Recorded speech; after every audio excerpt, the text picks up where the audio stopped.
I get this question all the time. Devin, how do you know if a niche has too much topic, overlap with established channels to stand out quickly? Simple. Don't judge the niche first. Judge your first 20 upload ideas.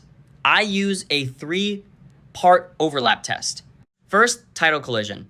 Write 20 videos you would actually publish, then search them. If 12 or more already exist with basically the same promise from the same 3 to 5 channels, your overlap is high. Second, viewer substitution. Ask this: if your video disappeared, would the viewer just click an established channel and get 90% of the same value? If yes, you don't have differentiation yet. You have clone risk. Third, format friction. Are you only changing the topic wording, or are you changing the lens? Strong lenses are things like faster execution, contrarian analysis, operator breakdowns, case studies, or a tighter audience like part-time creators or B2B founders. A new lens lowers overlap fast. My rule: if fewer than 30% of your first 20 ideas feel uniquely yours, reposition before launch. Narrow the audience, sharpen the outcome, or change the format.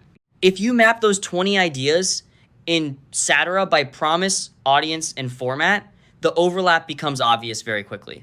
That's the real test for YouTube niche overlap competition. Not whether the niche is crowded, but whether your content is substitutable.